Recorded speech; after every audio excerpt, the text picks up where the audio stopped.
padang to the youth, to school-going children, and it's mixed reactions here, really. They're excited that their son is back to their homeland, but they're a bit irritable that he did not say hi to them and did not speak to him. This is all concerning security matters, and like I mentioned to you earlier, it's extremely tight. It's heavy security here. Secret Service are here, foreign security officers are also here, Kenyan officers are here, several truckloads of them. They're not allowing everybody else to access the venue, and most people are not even going to see the former US President Barack Obama. But the request from the villagers here is quite simple, Ken, like I put it. They just want him to wave and say hello to them. In as much as it's not happening the way they want it, they were hoping that it will still happen with time. And I still have more people who still want to speak to me. Madam is also here. Let me find out her name and then get her sentiments about Barack's visit. What's your name, madam?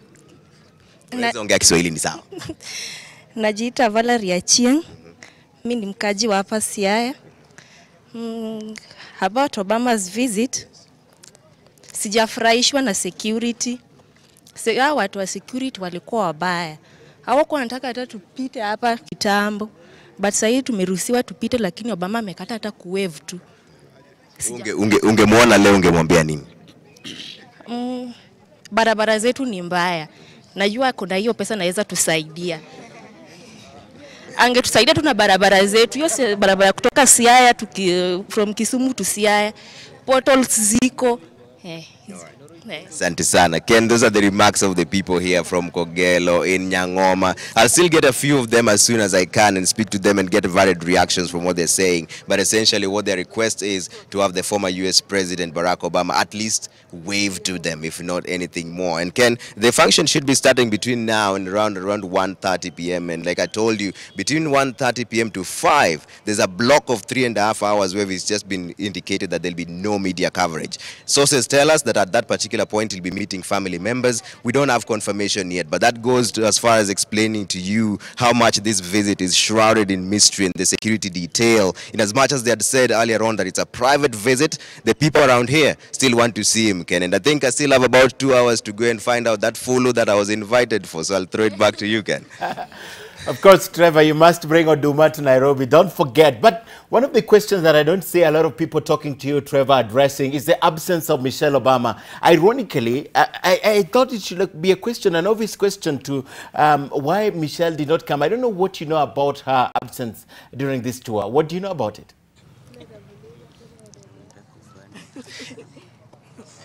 It's interesting, Ken. Like I mentioned earlier, you know, we've not been given so much detail about the visit. However, we've been seeing some pictures online that the president had spent about 8 days in the neighboring Tanzania at the Serengeti National Park. But at that point, we saw some pictures and Michelle Obama was there. But we've not been informed whether she's coming here or not. So a lot of these things is just a wait and see, Ken, and also guesswork because not all of the media personnel are allowed to even go inside the venue. So we're just waiting out here to find out who was there. We've been told that he was also supposed to come with a strong delegation from people like Oprah, Aliko Dangote, the richest man in Africa. Several people were supposed to be coming with him. We've not seen them so far. We don't have access to the venue. We don't know whether they showed up or they did not, and why if they came and why if they did not. It's a lot of whys and questions, Ken, but we'll try and establish the reasons behind all these things, probably after the president heads out to South Africa.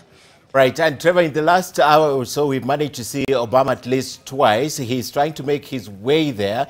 Probably right now he's inspecting some buildings out of that foundation, but we're not sure because, as you say, you're on the ground and the information is very scanty. But talk to us about another thing that attracted a lot of attention when Obama announced that he'll be coming to Kenya and to South Africa. Malik Obama, he's not featured anywhere. He's not being heard. He's not spoken since then. And we don't know anything about him.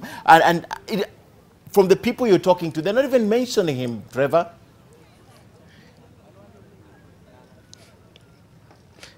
It's interesting that you bring that up, Ken, because yesterday as we were coming here to Nyangoma in Kogelo, we passed by a place which we were told is owned by the president's brother, who is Malik Obama, and apparently we instructed some of those people that we shouldn't be there too long. He wasn't seeing eye to eye with NTV and us as a crew, and also he doesn't see eye to eye with his brother. It's been a bit MIA, missing in action, so to speak. We haven't gotten in touch with him yet, but we'll try and establish what his sentiments are about the president's visit. But I doubt if they've changed, Ken. This is just speculation, but we'll try and find out, because one thing I'm almost certain is that he's not here.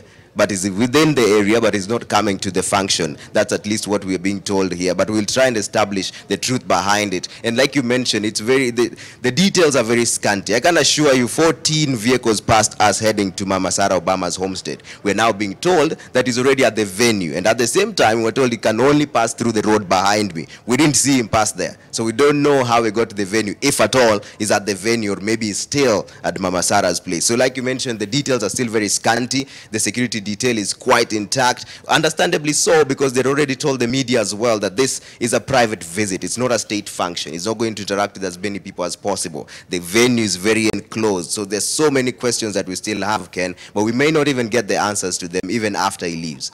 Yes, Trevor, and just to bring you up to speed, I know from where you are and where the Sauti Kuu Centre is, it's quite some distance, and Obama is already there. He's inspecting a building. We've seen a lot of walkarounds and walkabouts, and we've also seen his entourage, about 8 people, and one of them is Abbas Gulay.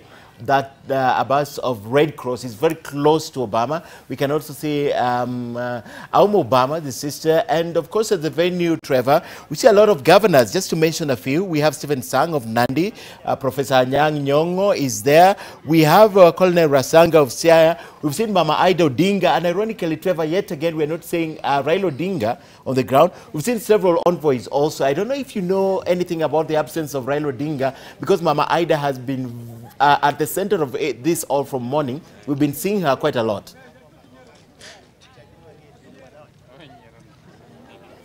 So based on the itinerary we had yesterday, Ken, he was meant to meet the former Prime Minister Raila Odinga in Nairobi. We were not informed whether he was supposed to be coming this way. However, there are several governors. I spoke to Colonel Rasanga, who's the CIA governor, yesterday, and he said that he's going to represent his people when he speaks to the former US President Barack Obama. We've been speaking to some of the residents here who say that they wanted to express their own intentions to the former US President and not via somebody else who's the governor. In as much as some of them expressed the confidence that they will be speaking, he can represent them ably, some of them wanted to do it directly between the youth groups, the women groups, and also just speak directly to the son of their soil. The absence of Raila Odinga has not been explained to us, Ken, and in fact, this is how interesting this thing is. You see, you have access to the venue. I don't, and I'm just 1 kilometer away from it. That's how tight the security is. I cannot go beyond this point. So I will only depend on one media house, which is allowed to stream to every other media house. We are completely blind at this point. We are just flying with the people's views, sharing the exact same experience with the people who are here, who are just telling us a few moments ago that they're not happy, that they cannot see the son of their soil. They don't know what's going on. They wanted to get access to the venue, but the security is too tight. That's exactly what we're experiencing as well here. We've not been, even the governors, at some point the road behind me was closed. So if the governors came in, then they may have used the Ndori Road, which was earlier on closed as well. But they did not pass through here. But several of them have been there, so we are hoping that maybe they'll represent the views of the people from where each county that they come from. But the absence of Raila Odinga has not been explained to any of us here. We're just trying to piece the information together. We have sources who are remaining tight-lipped on certain details.